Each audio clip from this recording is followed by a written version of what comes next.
Technical reason হলে কিন্তু আপনার কোনো রিজনেবল রিজন থাকবে না। আর যদি কেউ ওই রিজনেবল রিজন করে তাহলে বলবো চালাকি হচ্ছে, তখন ওইদিকেই কিন্তু আমার ধনুক যাবে বেশি। রেখে দেবেন আর চাইলে সমস্ত ডকুমেন্টস, কখন আমি কোনটাকে নিয়ে ইনভেস্টিগেশন শুরু করি এটা আপনি বলতে পারবেন না। ওই দলিল যেন তামাদি না হয় ওইভাবে দলিল সংরক্ষণ করতে হবে, এবং সেইভাবেই আমি আবার পুনর্বিবেচনা করব। আফটার এক্সাম আমার ব্যবস্থা করতে হবে। আর যেই সমস্ত শিক্ষকরা আনফেয়ারনেসে থাকবেন, ধরুন পরীক্ষার হলে ঢোকার আগে ছাত্রছাত্রীদের দেওয়া তল্লাশি করা হবে, মেয়েদেরকে আলাদাভাবে, যেন তারা ডিস্টার্ব ফিল না করে। তারপরে যদি আপনার দপ্তরে কোচা পাইলট স্কুলের মতো দপ্তরে যদি খাতা পাল দিয়ে দেয়, দপ্তরে যদি ক্লাসরুমের ভিতরে টেবিলের নিচে স্কচ টেপ দিয়ে নকল দিয়ে রাখে। আমি গেছিলাম সিরাজগঞ্জে, এত সুন্দর স্কুল, খুবই ভালো লাগলো, বুঝছেন তো। কিন্তু ফ্লোরটা পাকা না, সব পাকা, ফ্লোর পাকা না। তো আমি যে চিন্তা করছি কী হলো, এই স্কুলের সব কিছু ভালো, ফ্লোর পাকা না। তো জিজ্ঞেস করলাম ফ্লোর পাকা না কেন দপ্তরে? কয় স্যাররা চায় না। আমি আমার জেলার ওই যে ইডি কর্মকর্তা ওদের জিজ্ঞেস করি কী ব্যাপার আপনার ফ্লোর পাকা? কয় ফ্লোর পাকা, ওরা বলে ফ্লোর পাকা করলে নাকি গরম হয়ে যায়। ওই সিরাজগঞ্জের বালুর মাটি, মানে বালি, এটা খুব ভালো, এটা চোখের জন্য ভালো, মাটি ভালো, এই সেই বলে করলো না। আমি এদিকে একদম শুনশান নীরবতা, কোনো নকল টকল নেই। সেই 2002-03 সাল আমাদের ওই যে সাবেক স্বরাষ্ট্রমন্ত্রী সিরাজগঞ্জের ওনার এলাকা আর কি, বুঝছেন তো, মনসুর আলীর ছেলে, বাকি নামটা নাই বললাম আর কি, কারণ মেডিকেল সেক্টরে যেই ধরনের লুটপাট করেছে এখানকার আপনাদের এই লিটন সাহেব হার মানিয়ে দিয়েছে। তো আমি কি ব্যাপার, ঘটনাটা কি?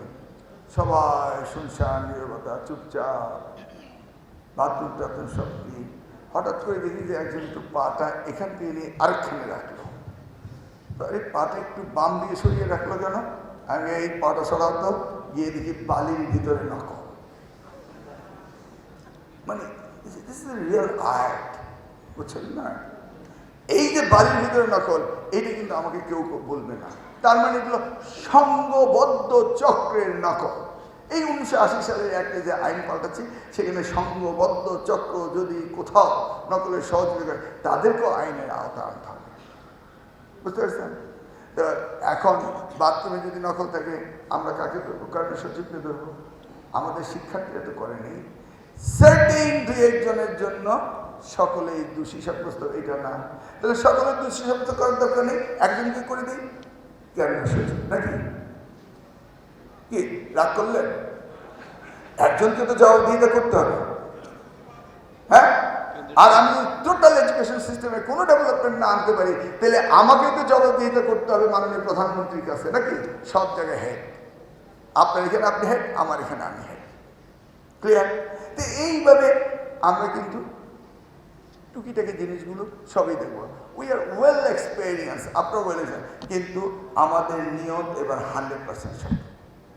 আমরা চাই না ভীতি হোক, আমরা চাই না ধর্ষণ হোক, আমরা চাই না বিনা পরীক্ষায় পাস করব, আমরা চাই না অটো প্রমোশন হোক, আমরা চাই না বিনা মেধায় শুধু লেখাপড়া করবে সার্টিফিকেট, এটা আমরা চাই না। এই প্রবলেমটা তো চেয়ারম্যান সাহেব অ্যাড্রেস করতে পারতেন। 5 দিন বাড়িয়ে দিলে আমার খাতা যদি সঠিকভাবে দেখা হয় তাহলে এই ইটস নট বিগ ডিল, এটা করা যায়। কিন্তু এই আলোচনাটা আসেনি।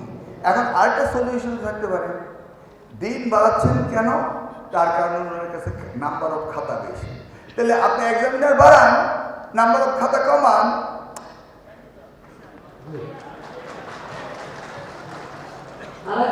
আমরা কি নতুন এক্সামিনার নেব না? হ্যাঁ, আমি কি চাই না নতুন এক্সামিনার তৈরি হোক? আচ্ছা, এটা কোনো সমস্যা হলো? বাট নেভার অ্যাড্রেসড, যা আছে তাই, এর কোনো পরিবর্তন কেউ চায় না। এটা তো হতে পারে না। চেয়ারম্যান সাহেব, আপনার এরিয়াতে আপনি আপনার সিদ্ধান্ত দেবেন। We don't want to here any complain, ঠিক আছে? এই যে ফিজিক্সের টিচার 25 নম্বর ভাই পেতে হবে, কোনো ছাত্র ফিজিক্সের টিচারের সামনে কিন্তু কোনো রকম উল্টা পাল্টা বেয়াদবি এগুলি করে না, তাই না? আর যদি ইসলামিয়াদের 25 নম্বর দিতাম তাহলে কি তো জানেন, ইসলামিকের টিচার তাকিয়ে থাকতো যে তারা নামাজ পড়ে কিনা, বা হিন্দু হলে মন্দিরে যায় কিনা, আর ইসলামী হিসেবে কি করতে জানেন ভাইবা? এই বলো তো কবর জিয়ারত কি, দোয়াটা কি, এই বলো তো দুইটা হাদিস বলো তো। ইউ সি নাও, সেখানে কি দরকার নেই 25 নম্বর? কি বলে? হ্যাঁ, কারণ এ দেশটি নৈতিকতা শিক্ষার বিবর্তিত হচ্ছে বলে আজকে এইভাবে নতুন জেনারেশন তারা অন্য স্টাইল হয়ে যাচ্ছে। কোনো ওপিনিয়নই পাই না, কিভাবে পরিবর্তন করবো? আমি তো আসছি নতুন কিছু জানার জন্য আপনাদের কাছ থেকে। কি এটা কি আইডিয়াটা ভালো? হ্যাঁ, একটু জোরে বলবেন। আবার আসেন ফিজিক্স, কেমিস্ট্রি, বায়োলজি, ওরা নেই এই 25 নম্বর পাওয়ার জন্য, বুঝছেন তো? আমাদের ল্যাবগুলো ঠিক মতো নেই, স্কুলগুলো ঠিক মতো পরীক্ষা দিতে পারছে না। সেই জন্যই তো এই গতবার যাওয়ার সময় বলেছিলাম 12 গ্রেড পর্যন্ত আমরা সকলকে একই ইউনিট ট্র্যাক এডুকেশনের কথা বলেছিলাম, যেটা উন্নত সব বিষয় হয়েছে। ইউনিট ট্র্যাক এডুকেশনে 12 গ্রেড শেষ করার পরে তারা অ্যাসোসিয়েট ডিগ্রিতে চলে যায়, স্পেশালাইজেশন চলে যায়, তারপর ইঞ্জিনিয়ারিং স্কুল, মেডিকেল স্কুল যে যেখানে যাওয়া সেখানে, ল স্কুল যে যেখানে যাওয়া সেখানে, তাই না?